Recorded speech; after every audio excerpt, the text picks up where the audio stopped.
The night sky over France stretched endlessly above, a thick layer of clouds obscuring the distant glow of the cities below. Air Interflight 148, an Airbus A320, sliced through the darkness, its engines humming steadily as it cruised toward its destination. Inside the cockpit, Captain Christian and First Officer Joel Cherubin maintained a calm, professional demeanor, their focus on the instruments before them. The flight from Lyon to Strasbourg was a routine one, a shared domestic hop that should have posed no challenges. Yet as the aircraft approached its descent phase, unseen factors had already set a fatal chain of events into motion. The passenger cabin was quiet, the atmosphere peaceful. The dim glow of overhead lights illuminated the faces of travelers, many of whom were businessmen and professionals making their way home after a long day. Some read newspapers, others dozed off, lulled by the rhythmic hum of the engines. Flight attendants moved through the aisles, checking seat belts, clearing away trays, and preparing for arrival. It was an ordinary night, indistinguishable from countless other flights that crisscrossed Europe's skies. In the cockpit, Captain studied the descent charts, planning their approach to Strasbourg. The terrain around the airport was challenging, surrounded by the looming peaks of the Vosges Mountains. Their descent needed to be precise, carefully controlled. Unlike other aircraft of its generation, the Airbus A320 used a unique navigation system.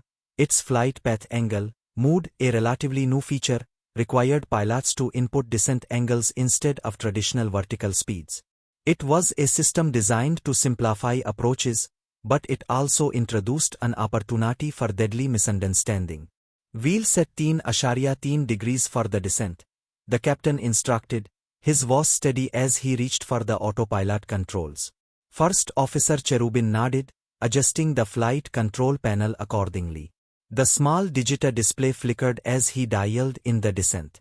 What neither of them realized in that moment was that instead of setting a controlled 10-degree descent, they had mistakenly entered the vertical speed mode, commanding the aircraft to descend at a rate of 3,300 feet per minute.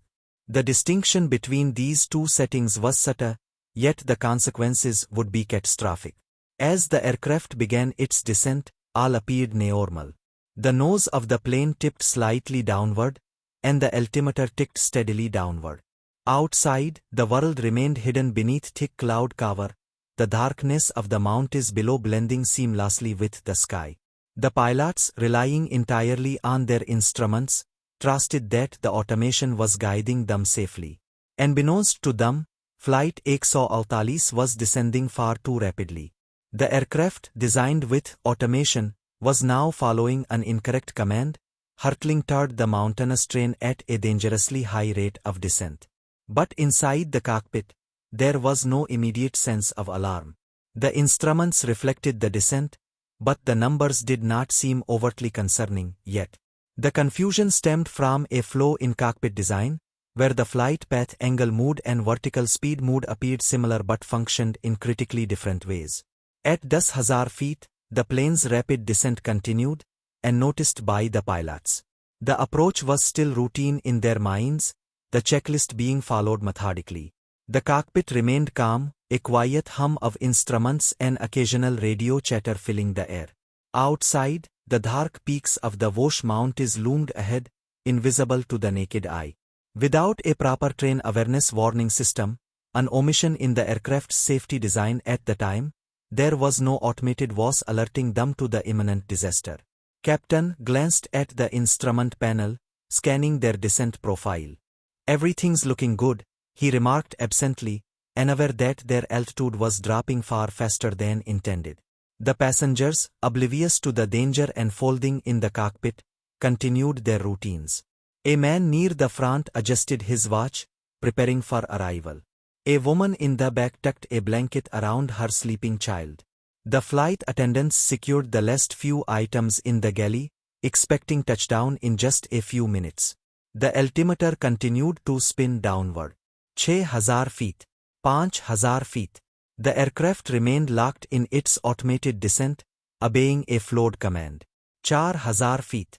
Somewhere outside, hidden by the blackness of night, the jagged peaks of the Vosges Mountains stood unmoving, their ridges waiting silently beneath the aircraft's flight path. 3,000 feet. Inside the cockpit, there was no urgency, no panic. The pilots, still confident in their instruments, saw no indication that anything was wrong. Though 1,000 feet. The aircraft's nose adjusted slightly, compensating for minor wind changes, but still plunging rapidly toward the forested slopes. 1,500 feet. Suddenly, a flicker of movement on the radar. Something ahead. The captain's brows furrowed slightly. 1,000 feet. Too low. Something was wrong. 750 feet. First Officer Cherubin's head snapped up, a sudden realization dawning on him as he glanced at their altitude. His mouth opened, but the words never came. 500 feet. The black void outside the cockpit window was no longer just sky. It was something solid. 300 feet. A burst of alarms, far too late. 200 feet. A sudden intake of breath. The descent continued smoothly, the cockpit illuminated by the soft glow of instrument panels as Flight 148 glided through the thick night sky. Outside the cockpit windows, there was nothing but an endless void of blackness, the dense cloud cover obscuring any view of the ground below. Rain speckled the windshield in sporadic bursts, faint streaks sliding across the glass as the aircraft cut through the damp air. Inside, Captain and First Officer Cherubin remained focused on their instruments, trusting the advanced avionics of their Airbus A320 to guide them safely toward Strasbourg. They had gone through their descent checklist, confirmed their approach, and as far as they could tell, all was going according to plan. But something was wrong. The aircraft was descending too fast. Instead of a controlled and gradual approach, Flight 148 was dropping through the sky at an alarming rate, far exceeding what the pilots had intended. The input they had made on the autopilot panel, a simple command that should have guided them down at a safe 10-degree flight path angle, had been mistakenly entered as a vertical speed of 10 feet per minute. The numbers on their instruments reflected this descent, yet in the dim glow of the cockpit, no immediate alarm was raised. They trusted their systems, unaware that they were hurtling toward the ground at an unforgiving speed. In the passenger cabin, the atmosphere remained calm. Seatbelt signs glowed amber, signaling that the aircraft was now in its final approach. Some passengers, accustomed to frequent travel, barely noticed the descent, their attention still fixed on newspapers, books or quiet conversations. A businessman adjusted his tie and closed his briefcase, preparing for landing. A woman near the window peered outside but saw only darkness, unaware that the mountain peaks of the Vosh range lay hidden beneath the clouds. The first officer glanced at their instruments again, checking their altitude. Everything appeared normal. There were no warning lights, no audible alarms. Yet something gnawed at the back of his mind, a feeling of unease he couldn't quite place. He tapped the altitude readout, watching the numbers count down faster than expected. For a brief moment, he hesitated, then dismissed the thought. The aircraft's automation was handling the descent. There was no reason to doubt the system. At 5,000 feet, the aircraft's rapid descent continued unchecked. The cockpit remained quiet except for the occasional updates from air traffic control, which the pilots acknowledged with routine professionalism. The terrain below remained unseen, hidden beneath thick fog and darkness. With no external reference points, they had nothing but their instruments to rely on. At 3,500 feet, the automated voice of the radio altimeter echoed softly in the cockpit. 3,500. Still, there was no sense of alarm, no realization of the impending catastrophe. The A320 was a marvel of modern aviation, built with redundancy and safety in mind, yet its greatest flaw had been exposed. It was only as effective as the humans operating it. And right now, those humans were making a fatal mistake. Inside the cabin, turbulence caused a slight shudder, prompting a few passengers to grip their armrests, but it was nothing unusual. The flight attendants, moving with trained efficiency, secured loose items and took their seats, their minds already moving to the next phase: arrival, disembarkation, another routine end to another routine flight. They had no idea they were only moments from disaster. At 2,500 feet, the descent rate was still dangerously high. The aircraft's ground proximity warning system, a safety feature designed to alert pilots of imminent train collisions, had not been installed on this particular 1820 model, a decision made during measures when the aircraft was first designed. It was a flaw that would prove deadly. At 1,500 feet, the clouds still concealed the jagged train below, giving the illusion of safety. The pilots, still unaware, continued their preparations, believing they were on track for a safe landing. The city lights of Strasbourg were just ahead, or so they thought. At 1,000 feet, First Officer Cherubin frowned, a flicker of uncertainty flashing across his face. The altitude seemed off. He shifted in his seat, scanning the instruments, and a realization began to form in his mind, but it was too vague to act on. At 800 feet, the first true moment of doubt registered in Captain's expression. Something was wrong. He glanced at the descent rate again. A flicker of confusion. Then realization. At 500 feet, the first officer opened his mouth to speak, but the words caught in his throat as the realization hit him like a physical force. They were too low. Far too low. At 300 feet, Captain hand shot to the controls. Go around, he shouted, the first real trace of panic in his voice. At 200 feet, the first officer yanked at the thrust levers, but it was too late. At 800 feet, the first outlines of trees emerged from the fog, rushing toward them at a speed too fast to process. At 50 feet, the cockpit filled with the sudden, blaring wail of an altitude warning, too late, far too late. The violent impact shattered the night. A deafening roar of tearing metal, splintering trees, and a massive explosion ripped through the stillness of the Vosges Mountains as Air Inter Flight 148 slammed into the dense forest. The force of the crash sheared the aircraft apart, the forward section obliterated instantly as it struck the rugged train. The mid and rear fuselage, torn from the cockpit, bounced and tumbled down the mountainside, breaking into pieces as it carved a path through the trees. Flames erupted from the mangled wreckage, flickering against the canopy above, casting an eerie glow over the destruction. Then, for a brief moment, there was silence. The world seemed to hold its breath, the echoes of impact fading into the vast darkness. And then came the screams. Inside the remnants of the cabin, survivors lay among twisted metal and shattered seats, their bodies bruised, broken, but still alive. Smoke thickened the air, carrying the acrid stench of burning fuel. Passengers who had moments ago been adjusting seatbelts or closing their briefcases were now trapped in a nightmare, struggling to comprehend what had just happened.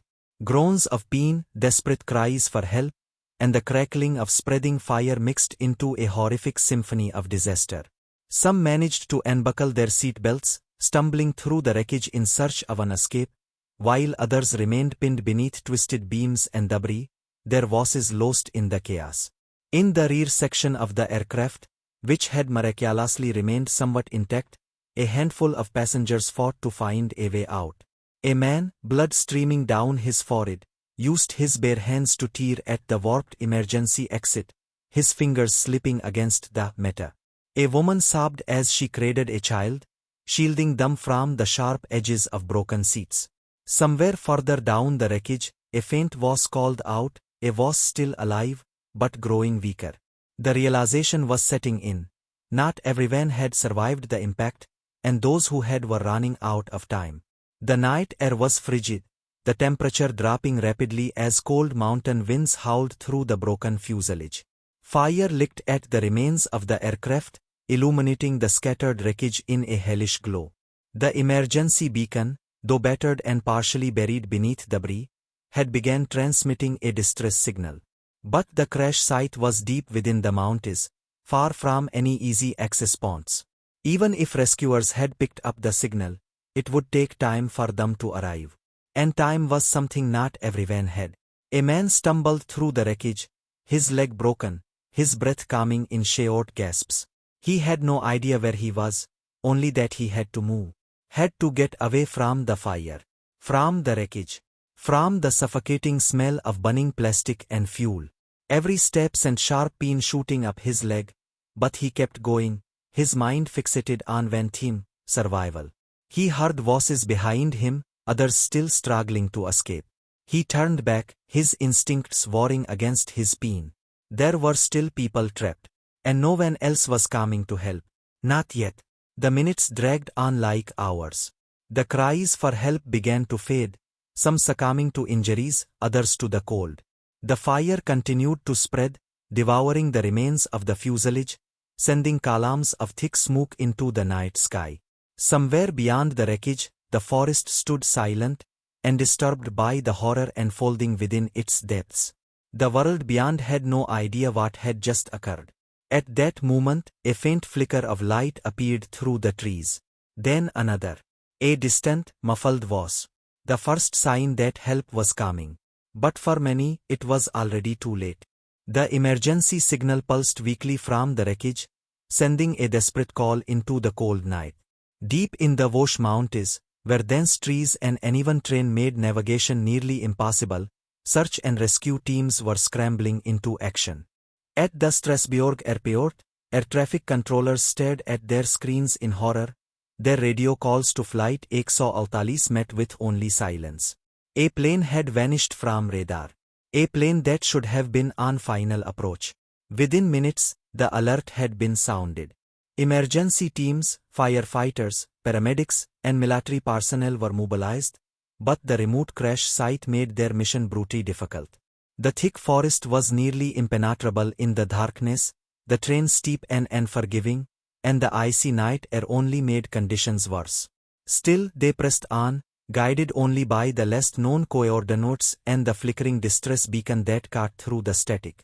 The first rescuers to arrive were met with an eerie silence. The trees stood tall and indifferent, their branches dusted with frost, as if shielding the horror hidden beneath them. Then, as they pushed forward, the destruction came into view.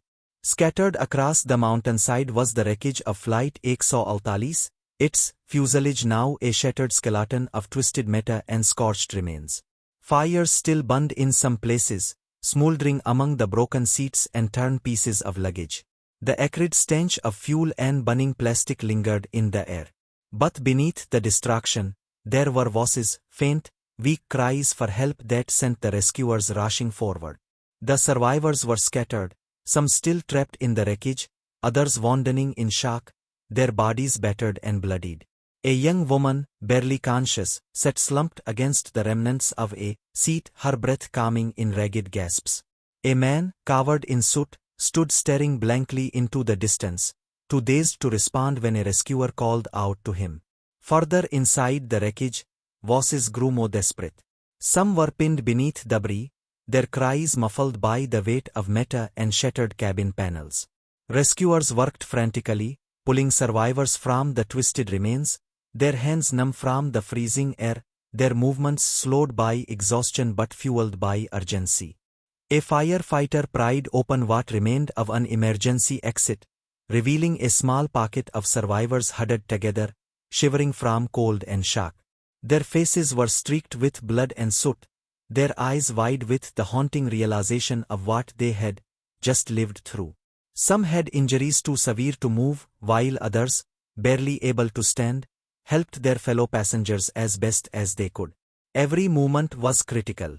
The injured needed to be stabilized, the flames needed to be contained, and the wreckage needed to be searched before more lives were lost to the cold. Radio transmissions crackled through the night as more rescue teams arrived.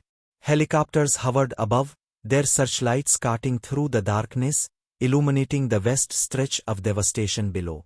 Medical teams began treating the wounded, wrapping survivors in thermal blankets, stopping the worst of the bleeding, and preparing the most critical for evacuation. The realization settled in that many had not made it. Amid the frantic rescue efforts, a grim tally was forming, dozens of passengers, their lives ended in an instant. Among the survivors, some wept openly, while others sat in stunned silence, their minds unable to process what had happened. A man gripped his seatbelt, still fastened despite the seat no longer being attached to anything. A mother whispered reassurances to her child, though tears streaked down her cheeks. A flight attendant, her uniform torn, moved among the injured, offering quiet comfort despite her own injuries. The mountain remained silent, indifferent to the tragedy. The trees, the rocks, the frozen ground, none of it cared for the pain of those who had fallen upon it. But the rescuers cared. They carried bodies with reverence, shielded the wounded from the cold, and whispered words of reassurance to those fading in and out of consciousness. Hours passed, and the first glimmers of dawn touched the horizon, casting a pale light over the wreckage. The scale of the disaster was fully revealed. The once mighty Airbus A320 lay in ruins, its fuselage split, its wings shattered, its passengers forever changed. In the coming days, investigators would comb through every detail, searching for answers, for reasons, for lessons that could prevent another night like this. But for now, all that mattered were the living, the ones who had defied the odds, who had survived where so many had not. As the last of the survivors were airlifted from the mountainside, the rescue teams paused, exhausted but unwavering. They had done what they could. And as the wind carried the final echoes of that terrible night away, the world beyond the forest was just beginning to understand the full horror of what had transpired on Flight 148. The wreckage of Air Inter Flight 148 lay scattered across the forested slopes of the Wash Mountains, a silent monument to the catastrophe that had unfolded in the dead of night. As the first rays of daylight pierced through the trees, investigators and emergency teams moved carefully through the wreckage, their boots crunching against twisted metal and charred debris. The rescue efforts had continued through the night, but now, as the final survivors were airlifted to hospitals and the fires had been extinguished, a new phase began, the search for answers. The blackened remnants of the Airbus A320 held the truth of what had gone so terribly wrong, and the world demanded to know why a modern aircraft, flown by experienced pilots, had crashed so violently into the mountainside. Among the wreckage, the flight data recorder and cockpit voice recorder, commonly known as the black boxes, were located, battered but intact. These two devices, buried beneath layers of debris, would be the key to unraveling the final moments of Flight 148. Investigators worked carefully, retrieving the recordings with gloved hands, knowing that within them lay the voices of the doomed flight crew, their last decisions, their last words. As the devices were secured and transported to analysis facilities, the grim process of identifying the victims continued. Families had already begun arriving at airports and hospitals, their faces etched with anxiety and grief as they waited for news that many of them already feared to be the worst. At the crash site, the scale of the destruction became clearer in the morning light. The aircraft's fuselage had been torn apart, its sections strewn across the mountainside in a grotesque display of force. Some pieces of the plane had been buried deep into the earth upon impact, while others had been thrown into the trees, where they hung like grotesque ornaments of shattered metal. Passenger belongings, suitcases, shoes, torn clothing, were scattered among the debris, a heartbreaking reminder that these were not just statistics, but lives that had been lost. Investigators combed through the wreckage, piecing together fragments of the aircraft, searching for mechanical failures, structural weaknesses, or any sign that might explain the disaster. As analysis of the black boxes began, experts in aviation safety, human factors, and aircraft systems gathered in tense conference rooms, listening to the final minutes of the cockpit voice recording. What they heard sent a chill through the room. The pilots had been calm, focused, believing they were on a controlled descent into stress beyond. There were no signs of distress, no panic, just routine cockpit conversations, standard callouts. But then, something subtle but crucial: confusion. The descent had been programmed incorrectly, yet neither the captain nor the first officer had recognized it. The aircraft had been descending far too rapidly, yet the automated systems had not warned them. The realization, when it came, was too late. The last words on the recording were chilling.